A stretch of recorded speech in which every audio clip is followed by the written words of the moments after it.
গত 30শে ডিসেম্বর আমাদের প্রিয় নেত্রী, দেশনেত্রী, বাংলাদেশের অভিভাবক, বাংলাদেশের জননন্দিত নেত্রী বেগম খালেদা জিয়া তিনি অনন্ত লোকে চলে গেছেন। দেশবাসী তার মৃত্যুতে গভীর শোক প্রকাশ করেছে। তার জানাজা নামাজটি পরিণত হয়েছিল গোটা রাজধানীর একটা জানাজার নামাজে। এইভাবে বিপুলভাবে শোক সন্তপ্ত মানুষ, তার প্রতি শ্রদ্ধাশীল মানুষ, তাকে ভালোবাসার যে মানুষ, সেই মানুষগুলি সমবেত হয়েছিল তাকে শেষ বিদায় জানাতে। কিন্তু নাগরিক সমাজের পক্ষ থেকে একটা দায়িত্ব থেকে যায় তাকে আনুষ্ঠানিকভাবে স্মরণ করার, তার প্রতি আনুষ্ঠানিকভাবে শ্রদ্ধা নিবেদন করার এবং তার শিক্ষা থেকে অনুপ্রেরণা নেবার, পথ নির্দেশ নেবার। সেই জন্যই নাগরিক সমাজের পক্ষ থেকে এই আয়োজন করা হয়েছে। আয়োজনটি হবে আগামীকাল দুপুর 2:30টায় সংসদের দক্ষিণ প্লাজায়। ইতিমধ্যেই এই অনুষ্ঠানের প্রয়োজনীয় নিয়মাবলী সালেউদ্দিন সাহেব আপনাদের কাছে ব্যাখ্যা করেছেন। এরপরে আবার নতুন করে এই সম্পর্কে বলার কিছু নেই।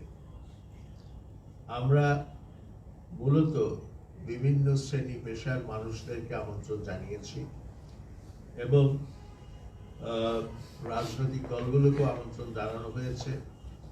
তবে তারা থাকবেন দর্শকদের সারিতে। যারা বক্তব্য দেবেন তাদের নাম আমরা এখন প্রকাশ করছি না। আগামী দিন অনুষ্ঠানে আসলে আপনারা তাদেরকে জানবেন। এবং আমি বিশ্বাস করি বাংলাদেশের সমাজে যারা প্রতিষ্ঠিত মানুষ, সমাজ এবং দেশের জন্য যেসব নাগরিকরা অবদান রেখে চলছেন, তারাই বেগম খালেদা জিয়ার প্রতি শ্রদ্ধা নিবেদন করবে। অনুষ্ঠানটি একটা পবিত্র অনুষ্ঠান। এই অনুষ্ঠানের গাম্ভীর্য রক্ষা করা অত্যন্ত জরুরি। অন্য যেসব রাজনৈতিক সভা হয় সেই ধরনের রাজনৈতিক সভা এটা নয়। তো সালেউদ্দিন সাহেব বলেছেন এটা অরাজনৈতিক। ব্যক্তিগতভাবে আমি এটাকে অরাজনৈতিক মনে করি।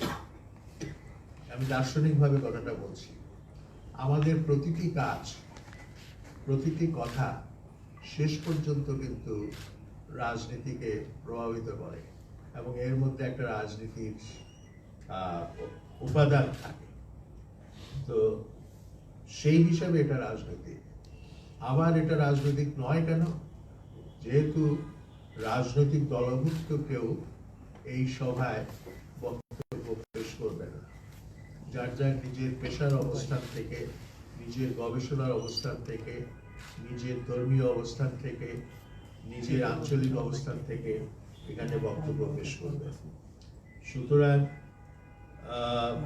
অনুষ্ঠানটি যাতে সর্বভাবে সাফল্যমণ্ডিত হয় এবং অনুষ্ঠানের যে মূল চেতনা সেটা যাতে আমাদের সংবাদপত্রে, প্রিন্ট মিডিয়ায় এবং ইলেকট্রিক মিডিয়ায় প্রতিফলিত হয়, সেই জন্য আমি এই আয়োজনের পক্ষ থেকে আপনাদেরকে স্বনির্বন্ধ অনুরোধ জানাচ্ছি।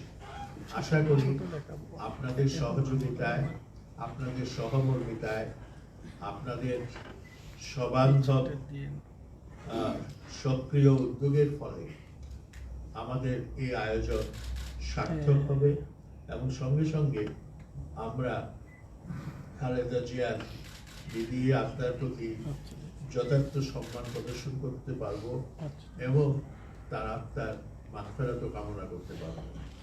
তো এটাই সংক্ষেপে এখানে বলার উদ্দেশ্য। এবং বিশেষ করে আপনাদের কাছে যে সহযোগিতার আমরা চাচ্ছি সেটা হচ্ছে অনুষ্ঠানটির সার্বিক শৃঙ্খলা। যে শৃঙ্খলার বিধানগুলো সম্পর্কে সালাউদ্দিন সাহেব ইতিমধ্যে আপনাদেরকে অবগত করেছেন, সেই শৃঙ্খলাটা যাতে রক্ষা হয় সেই জন্য সর্বতোভাবে আপনাদের সহযোগিতা আন্তরিকভাবে কামনা করছি। এবং আমার কথা শেষ করার আগে যে কথাটা বলবো সেটা হচ্ছে আমার পুরনো একটা স্মৃতি কথা বলবো 2 লাইনে। একবার এক সাংবাদিক সম্মেলনে, এখন সাংবাদিক সম্মেলন হবে কথাটা না সংবাদ সম্মেলন হবে সেটা নিয়েও কিন্তু একটা বিতর্ক আছে, এবং অনেকে মনে করেন এটা সংবাদ সম্মেলন হওয়া উচিত। যাই হোক, সেটা হচ্ছে আমি মৌলানা ভাসানীর এক সংবাদ সম্মেলন দেখেছিলাম, একাধিক দেখেছি। তো সেখানে সাংবাদিকরা এসছেন এবং এর মধ্যে সেই সময়কার বিখ্যাত সাংবাদিকরা আতাউজ্জামান, তারপরে ফয়েজ ভাই এবং অন্যান্যরা, কেজি ভাই, এরা সবাই উপস্থিত ছিলেন। তো আলোচনা শেষ, বক্তব্য শেষ, প্রশ্নোত্তর পর্ব শেষ, চা পর্ব শেষ।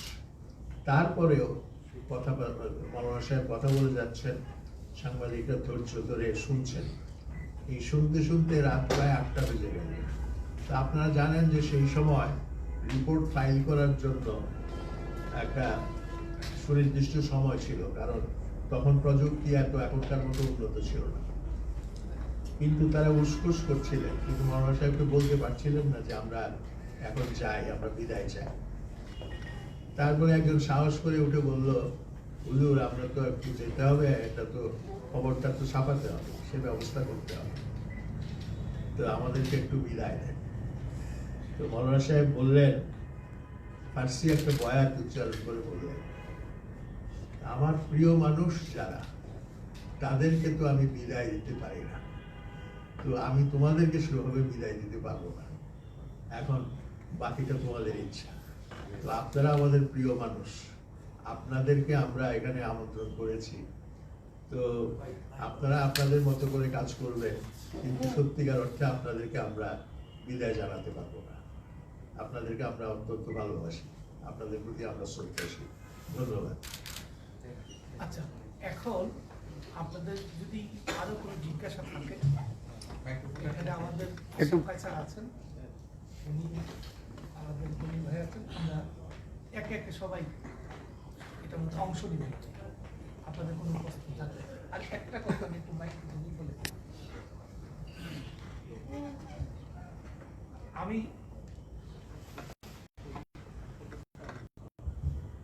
আমি সব কথা বলেছি, একটা কথাই বলি নাই, সেটা হলো এই অনুষ্ঠানে মরহুম বেগম খালেদা জিয়ার পরিবারের সদস্যদের আমরা আমন্ত্রণ জানিয়েছি এবং তাহারা আমাদের আমন্ত্রণ পত্র গ্রহণ করেছেন এবং পরিবারের সকল সদস্যরাই এই অনুষ্ঠানে উপস্থিত থাকবেন, তারা শুনবেন।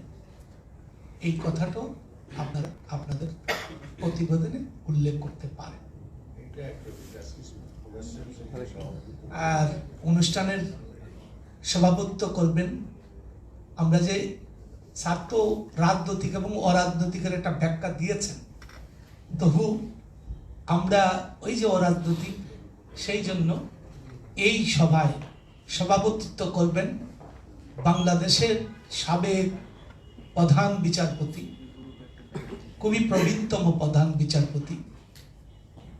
বিচারপতি সৈয়দ J.R. মুদাসির হোসেন। ধন্যবাদ। এবার একটু গনেই বেড়ে গেছে, একটু আমরা জানতে চাই ওই শোক সভায় কি তারেক রহমান সাহেব বক্তব্য রাখবে কিনা একটা বিষয়, আরেকটা বিষয় হচ্ছে মাল্টিমিডিয়া যারা কাজ করে তারা কি ওই প্রোগ্রামে আসতে পারবে কিনা।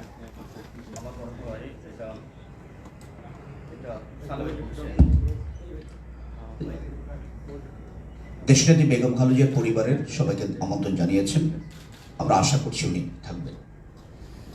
আর বক্তব্যের বিষয়টিতে বলা হয়েছে যে বক্তব্য সুদূর সমাজের যাদেরকে দাওয়াত দেওয়া হচ্ছে, বুদ্ধিজীবী, পেশাজীবী যারা আছেন, বিশ্ব নাগরিক যারা আছেন, ওনারাই দেবেন।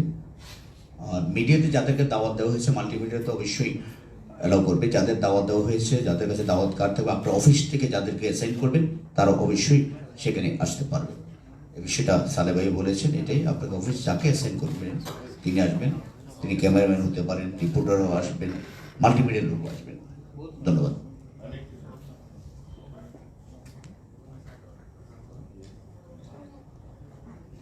এই প্রোগ্রামটা যেহেতু ভাবগাম্ভীর্যপূর্ণ এবং খুবই পবিত্র অনুষ্ঠান, যেহেতু চেয়ারম্যান সাহেব এখানে থাকবেন, যেহেতু সারা বাংলাদেশের মানুষের আছে কেন্দ্রবিন্দু হয়ে উঠবে এবং অবশ্যই এই শোকসভাটা তো কেন্দ্রবিন্দুতে থাকবেই।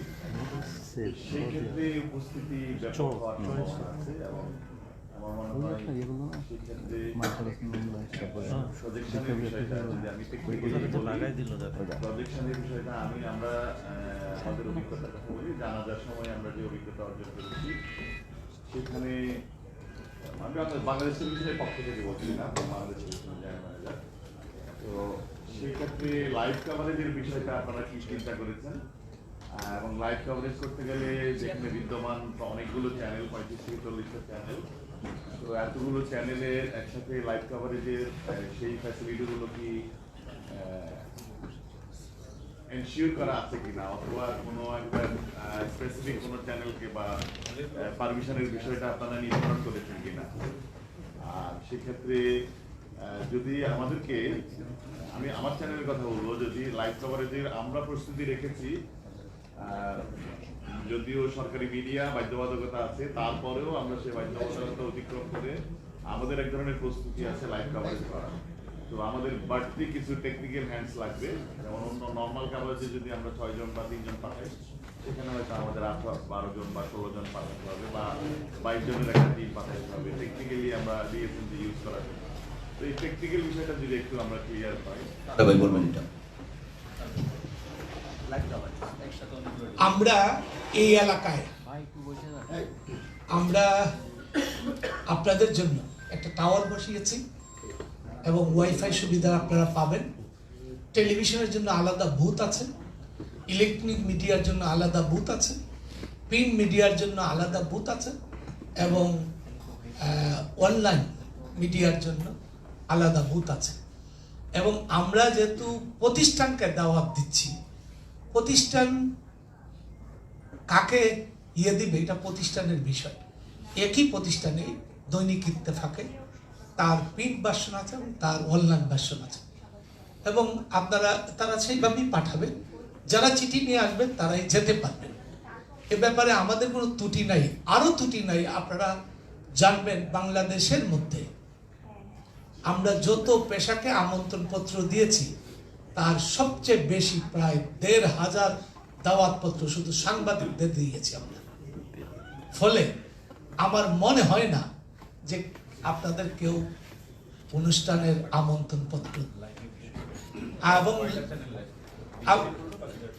আমার মনে হয় যে বিটিপি করলেও বাকিরা সম্প্রচার করলে ভালো হয়। হ্যাঁ, এটা বোধহয় ভালো হয়।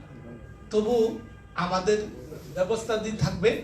আমি ইতিমধ্যে আপনাদেরকে একটা নাম্বার দিয়ে দেব, পবন ভাইকেও দিয়ে দেব, যাদের সঙ্গে আপনারা যোগাযোগ করলেই সমস্ত সুবিধাগুলো পেয়ে যাবেন।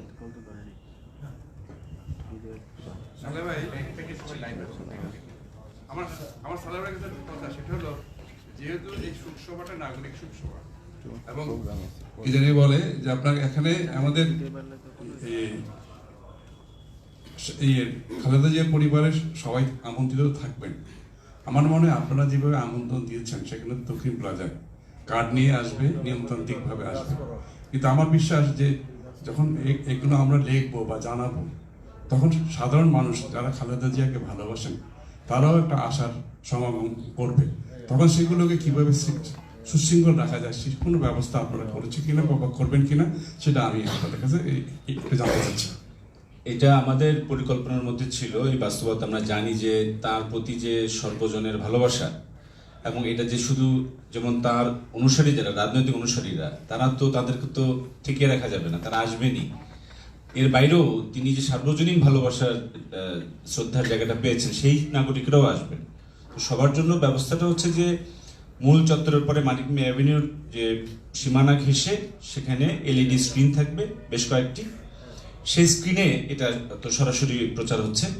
আর বিটিভির যে লাইভ প্রচার হবে, আমার মনে হয় যে বিটিভি যে লাইভ প্রচারটা করবে সেটা অন্যান্য চ্যানেলগুলো যদি একই সঙ্গে লাইভ করেন, বিটিভির কাছ থেকে নেন, সেই অ্যারেঞ্জমেন্ট করেন, তাহলে ওই এলাকাটার মধ্যে যে ভিড় বা একটা যে অনুষ্ঠানের যে সৌন্দর্য আছে, জাতীয় সংসদ ভবন, তার সামনে জাতীয় পতাকা, তার সামনে এই মঞ্চ, তার সামনে নাগরিক সমাজ এবং এই সবুজ, এটাও একটা আসলে উপস্থাপনের বিষয়, যেটা স্যারও বলেছেন যে এটা পবিত্র, গম্ভীর এবং সুন্দরভাবে আমরা এই শ্রদ্ধাটা জানাবো।